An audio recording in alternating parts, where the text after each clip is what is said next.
Olha só, em 2023, mais de 50 milhões de brasileiros foram beneficiários com planos de assistência médica. É o que revela o levantamento divulgado em janeiro pela Agência Nacional de Saúde Suplementar, a ANS.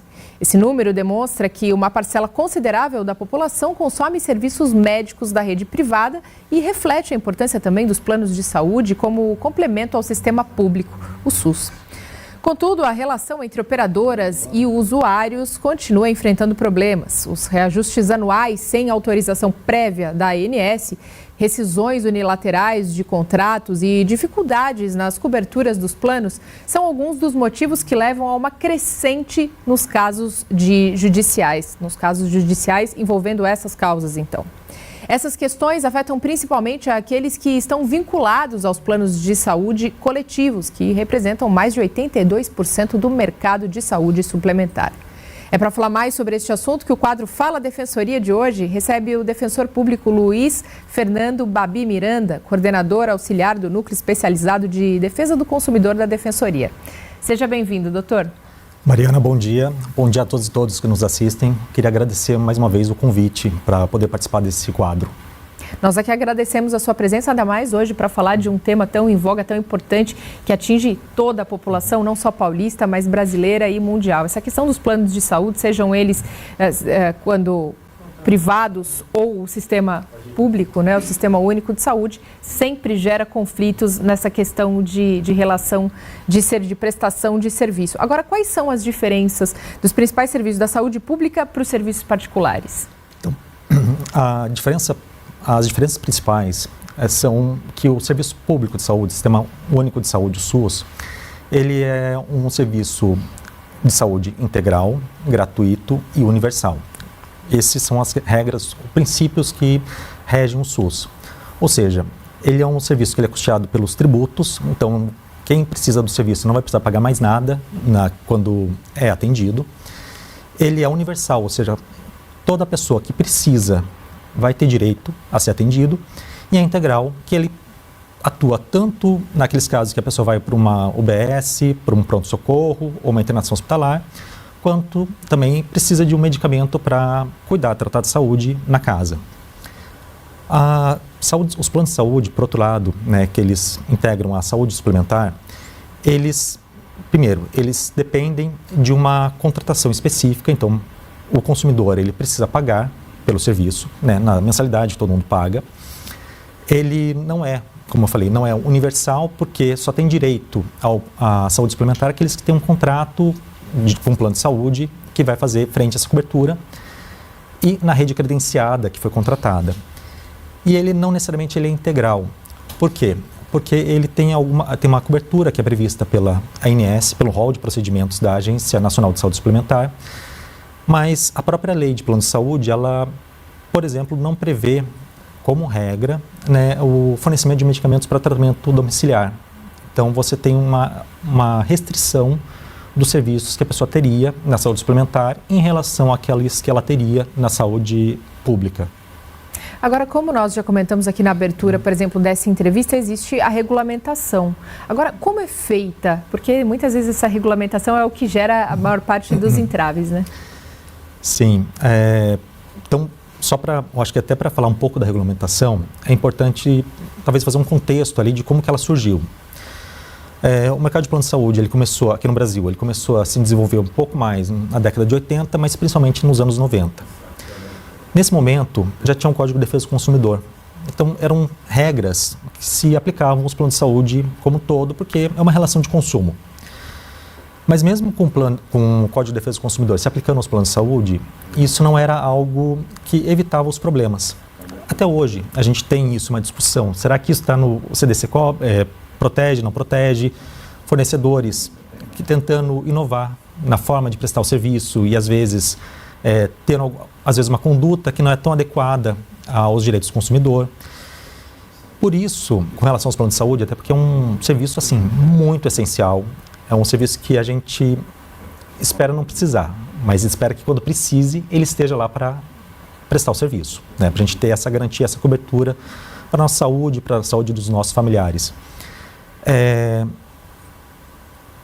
Em 98 teve a lei dos planos de saúde, que já começou a criar algumas restrições, teve um modelo, né, pela lei, de regras mínimas a serem observadas pelos planos de saúde, mas se verificou que isso na prática também ainda tinha muita margem para discussões. E realmente, quando a gente precisa de um tratamento, de uma internação, a gente não quer discutir, a gente quer o serviço. E por isso, em 2000, foi criada a Agência Nacional de Saúde Suplementar, que tem uma missão de criar regras mínimas, que não estão previstas na lei necessariamente, mas para o funcionamento dos planos de saúde desse mercado. Então, criando regras mínimas de como deve ser um contrato, criando regras de como deve ser, quais são os procedimentos mínimos cobertos por cada plano, e também regras, em alguns casos, para reajustes, né? Isso é um ponto muito sensível, muito importante, e a ANS, basicamente, para os contratos individuais e familiares, ela estabelece um teto do reajuste para ser aplicado nos planos de saúde. Aí o senhor comentou sobre a lei dos planos de saúde de 98, quer dizer, ela já completou 25 anos no ano passado.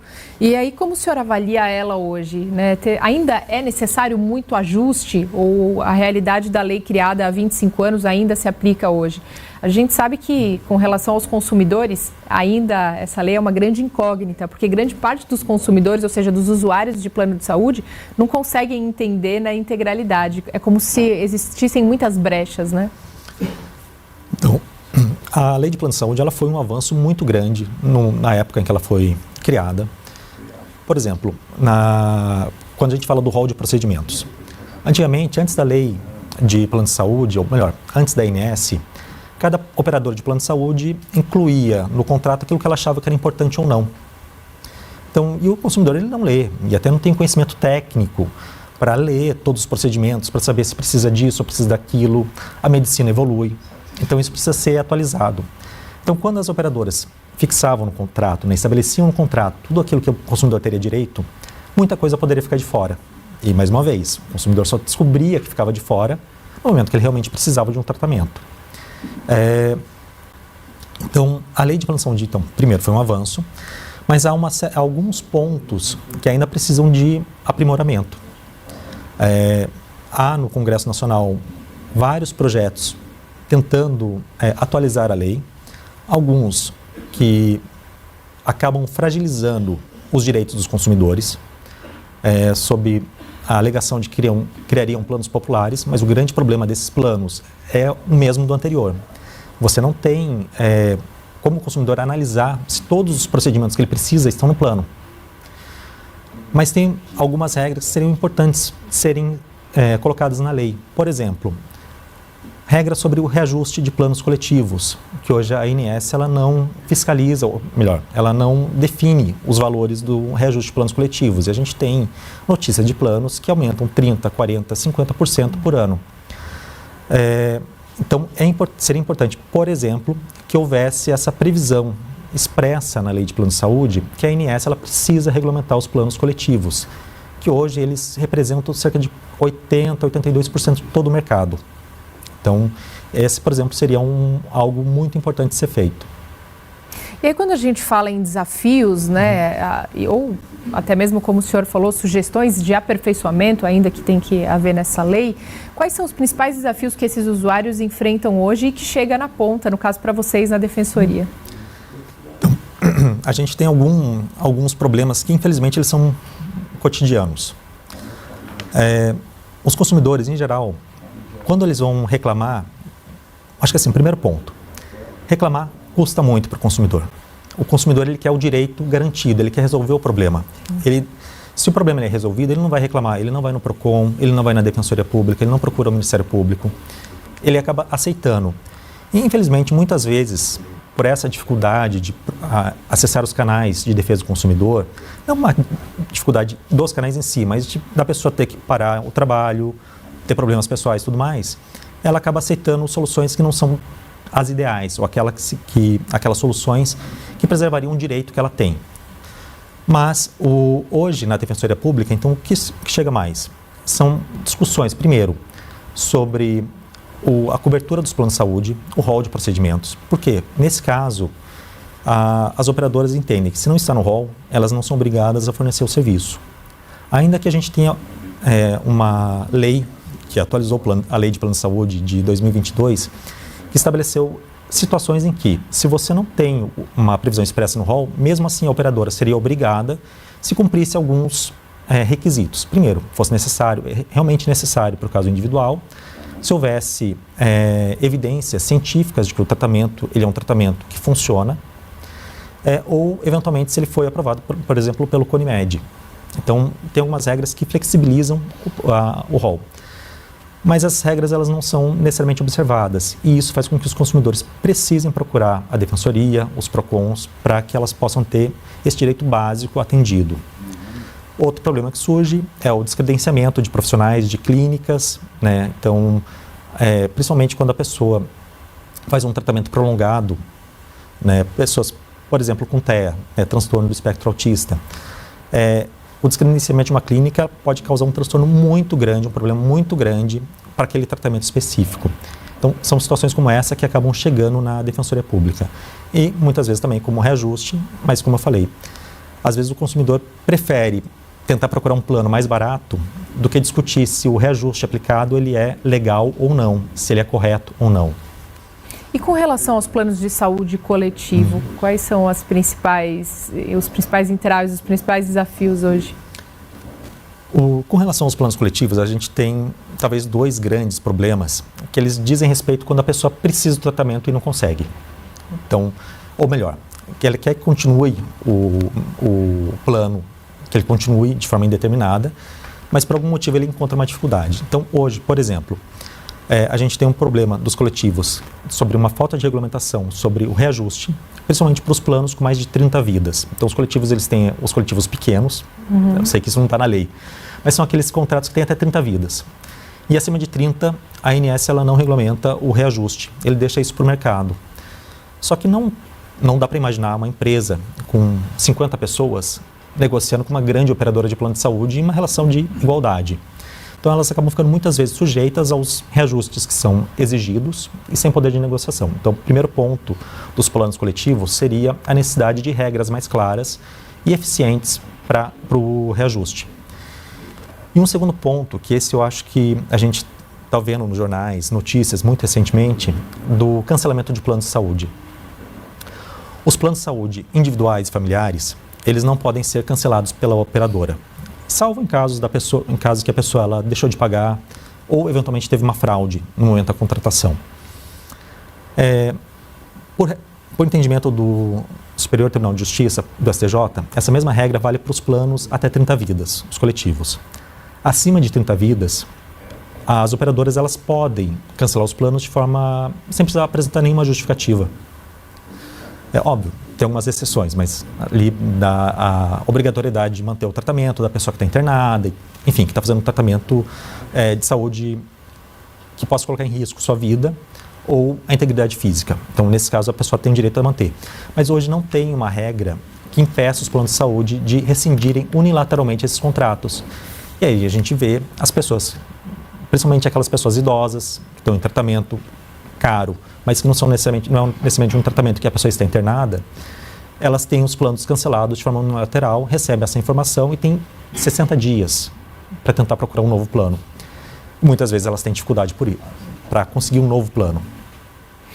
Agora, como a Defensoria Pública tem atuado junto aos planos de saúde, eu imagino que até pelo número de reclamações ou de pedidos de ajuda que vocês recebam, é necessário ter esse contato mais estreito, né, ou mais próximo junto aos planos de saúde. Esse diálogo é tranquilo, é aberto, é transparente? A Defensoria Pública ela sempre tenta buscar os meios mais efetivos para garantir o direito da pessoa que nos procurou. Se a gente consegue resolver isso de forma administrativa, entrando em contato com o plano de saúde ou, eventualmente, entrando em contato com a ANS, por exemplo, a ANS ela tem uma notificação de intermediação preliminar, ou seja, uma reclamação que o consumidor faz, a agência entra em contato com a operadora de saúde, ela tem um prazo de 5 ou 10 dias, dependendo do tipo de reclamação, a operadora tem esse prazo para poder responder. Se responder, resolver, que bom. Se não resolver o problema, a ANS vai iniciar uma averiguação para verificar se aquela recusa foi indevida ou não. Então, a Defensoria, primeiro, ela tenta entrar em contato com as operadoras, analisa se eventualmente é o caso de acionar a ANS e, no extremo, a gente promove ação judicial para tentar garantir o direito da pessoa. No caso de cobertura, principalmente quando a cobertura não está no rol da ANS, a gente tem uma dificuldade muito grande de obter um consenso com as operadoras de plano de saúde. Elas se recusam terminantemente a fornecer procedimentos fora do rol da ANS, ainda que a lei hoje estabeleça que o consumidor tem esse direito. Então, nesses casos, infelizmente, o consumidor é obrigado a procurar o Poder Judiciário para tentar ter um tratamento básico, ter direito àquilo que está no contrato. Bem, doutor, a gente agradece demais sua presença hoje no quadro Fala Defensoria, mais uma vez todos os esclarecimentos. Vamos lembrar, só antes da gente finalizar, quais são os canais da Defensoria, para quem por algum motivo precisar? Perfeito.